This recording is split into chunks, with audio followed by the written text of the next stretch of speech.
कपड़े धोने वाली बहू। शादी के पहले से ही विभा को कपड़े धोने का बड़ा शौक था। कभी नल के नीचे तो कभी तालाब के पास। अरे मेरी नीली वाली लुंगी नहीं दिख रही है। विभा की अम्मा, कहाँ रखी है लुंगी? अरे वो तो विभा ने परसों ही धोकर रखी थी आपकी अलमारी में, देखो वहीं होगी। वो ना मैंने आज धो दी, मुझे लगा कि गंदी हो गई होगी।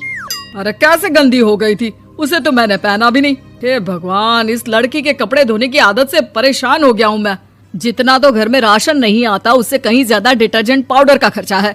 इसकी शादी करवा दो, शादी जाए अपने घर में ही करे काम, फिर चाहे घर के कपड़े धोने हो या पूरे गांव के। हाँ ठीक बोल रही हूँ, देखता हूँ मैं कोई लड़का। वो दिन भी आ जाता है जब विभा को देखने लड़के वाले आ जाते हैं। लड़की मुझे अच्छी लगी। होने वाली सास कहती है, बेटी अगर कुछ पूछना है तो पूछ लो। वैसे तो हमारी लड़की बहुत ही शर्मिली है, जो बोल दो वो मान लेती है, इसे क्या पूछना होगा। अरे कैसी बात कर रही हो माँ, मुझे इन लोगों के घर रहना है, सवाल तो कई है।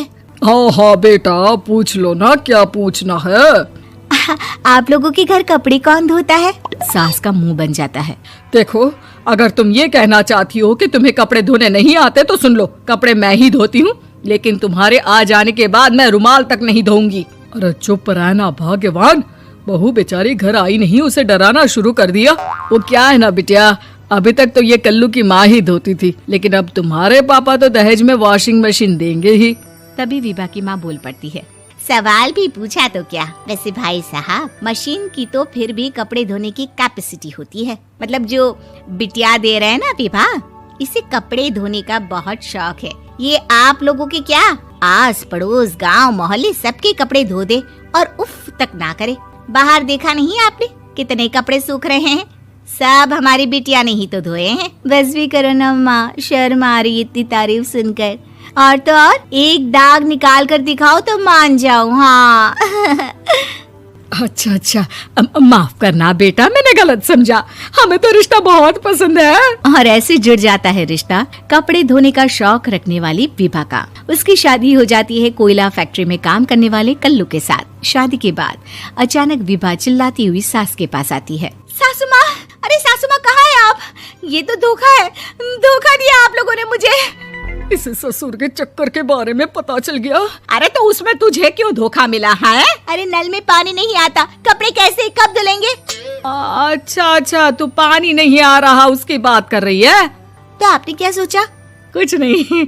अच्छा, तेरी माँ ने कहा था कि कपड़े धोने का शौक है, तुझे याद आया मुझे। शौक शौक बोलकर कपड़े धोने वाले मेरे जुनून को कम ना आके सासू माँ, कपड़ा धोना मेरा गुरूर है। तभी पति भी वहाँ आ जाता है। अभी अभी मैंने इसे सनी देओल की फिल्म दिखाई है, उसी के डायलॉग मार रही है माँ। अच्छा सुन, साफ साफ बता रही हूँ, पानी सुबह 4 से 6 और शाम को 10 से 12 आता है, समझी? विभा टाइमिंग सुनकर हैरान हो जाती है। ये क्या भूतों का मोहल्ला है? सुबह 4 बजे उठकर कौन कपड़े धोता है? 4 बजे टंकी में पानी जाता है, फिर सारा दिन धोना ना, किसने मना किया? अरे कैसी बात कर रही हैं? 200 लीटर की टंकी में कितने कपड़े धो लूंगी मैं, सुबह ही उठ जाऊंगी मैं। अब क्या था, विभा सुबह 4 से लेकर रात के 12 बजे तक कपड़े ही धोती रहती। एक रोज सास पड़ोस से निकलकर कहीं जा रही होती है कि साथ वाली कहती है, हाँ कल्लू की माँ, जरा ये बताओ कि 2 साड़ी है, 2 ब्लाउज और एक पेटीकोट और एक नाड़े वाला लंबा कच्छा। हाँ तो? अरे तो क्या, कितना लोगी धुलाई ये बताओ। धोबन दिख रहे हैं हम क्या? हमारे पति सरकारी नौकरी से अभी अभी रिटायर हुए हैं और बेटा सुपरवाइजर है कोयला फैक्ट्री में। धोबन समझ रखा है हमें। हाय रे कल्लू की अम्मा, माफ कर दो, वो तो मोहल्ले में यही सब बता रहे थे कि तुमने बहू को कपड़ा धुलवाने के काम में लगा दिया है। सास को पड़ोसन की बात सुनकर गुस्सा आ जाता है। वो घर पहुंचती है जहां घर के बाहर ही इतने सारे कपड़े सूख रहे होते हैं जितने कि किसी धोबन के घर पर। अरे ओ कल्लू की दुल्हन, बाहर निकल। माँ जी यहीं आ जाओ, बाथरूम में चादर धो रहे हैं हम। अरे अभी हम धोते हैं, तुमको बाहर निकलो। ये आस पड़ोस वाले बोल रहे हैं कि हम बहू से कपड़े धुलवा धुलवा कर उसे कपड़ा धोने वाली बना दिए हैं। अरे छोड़ो ना माँ जी, किन लोगों की बातों में आती हो? आस पास के लोगों का तो काम ही होता है कि वो किसी तरह सास बहू को लड़ा दे।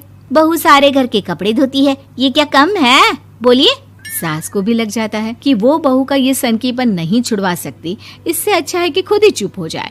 एक रोज सास और बहू मंदिर जाते हैं, जहाँ सास की साड़ी वहाँ खड़ी भीख मांगने वाली से मिलती है। माँ जी क्या बात है, आपकी साड़ी उस भिखारन से कितनी मिल रही है ना? हाँ हाँ देखो तो, दोनों की साड़ी मिल रही है। क्या बात है कल्लू की अम्मा, तुम खुद को तो अफसर की बीवी बताती हो और ऐसी सिंपल सी प्लेन साड़ी पहनकर घूमती हो। सिंपल और प्लेन नहीं है ये साड़ी। तो क्या सोने के धागे से फूल बने हैं? कुछ भी सासू माँ, कुछ भी। हाँ बने थे इस साड़ी में सोने के धागे से फूल। मेरे पति लेकर आए थे मद्रास से स्पेशली मेरे लिए 10,000 की। ताहे भाई साहब इस भिखारन के लिए भी सेम टू सेम साड़ी लेकर आए होंगे 10,000 की। सास उस वक्त तो कुछ नहीं कहती, लेकिन बहू के साथ घर आती है और अलमारी से एल्बम निकाल कर लाती है। ये साड़ी देख रही है, ये वही साड़ी है जिसे मैंने अभी पहना था। इस साड़ी में ये जो चमकदार फूल दिख रहे हैं ना, ये सोने के धागों से काढ़े गए हैं। लेकिन तू लोकल वॉशिंग मशीन ब्रश से घिस घिस कर सारे फूलों को निकाल कर साड़ी प्लेन कर दी।